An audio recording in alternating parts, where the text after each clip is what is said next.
Voilà. Alors, Amtakol, on va s'intéresser à ce projet, Caravane d'Afrique. En quelques mots, qu'est-ce que c'est ce projet? Écoutez, Caravane d'Afrique a grandi, et aussi bien au niveau de l'organisation qu'au niveau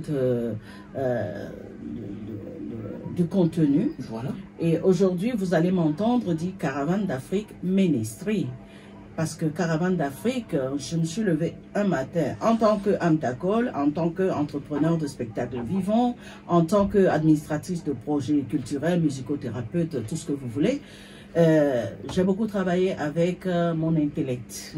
J'ai beaucoup travaillé avec ma créativité. Voilà. Et un matin, je me suis réveillée et dans les projets qui défilaient dans ma tête, c'est arrivé comme ça, Caravane d'Afrique. Je me suis dit, waouh, c'est beau ça. J'ai écrit, la première des choses, c'est que j'ai déposé, ça, c'est une marque déposée. J'ai protégé tout de suite Caravane d'Afrique. Et je croyais que c'était ma créativité qui a fonctionné, mais je ne savais pas que, vous savez, des fois, hein, le Seigneur ne nous donne pas tout d'un coup. Tout a été donné, mais il sait à quel moment il lâche un bout. Et quand il nous lâche un bout, c'est qu'il va retirer un. Il donne un, il retire. Donc, le nom, je le trouvais tellement beau.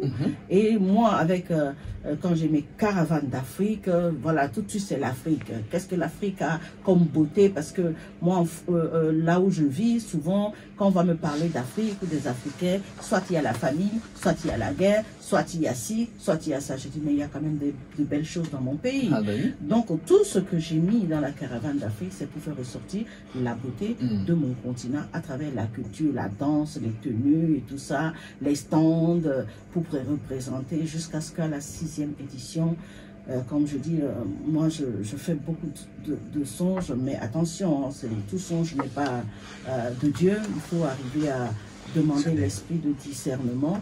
Et c'est pour ça aussi que j'ai traîné un peu les pas. Quand on me dit, donne-moi ton travail, je viendrai à cette heure. Je me dis, mais qui es-tu? Jusqu'à ce que j'ai compris que Dieu nous parle de différentes manières. Quand les difficultés sont arrivées, que les choses devaient déclencher comme ça devait se faire, et que tous les moyens sont mis en place. Et quand ça rame, tu te dis, mais tu ne sais plus comment procéder. Mais non, simplement, le Seigneur est en train de retirer des choses jusqu'à ce que tu comprennes exactement là où il veut t'amener. Et c'est quand j'ai fait la 7e édition que j'ai changé la programmation.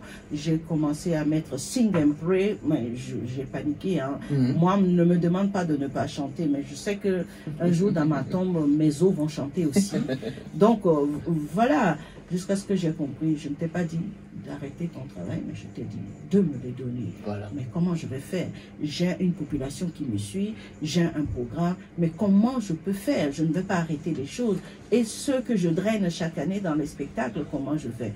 Ah, Dieu n'est pas sourd, hein, il nous entend. Cette idée est venue, Sing and Pray.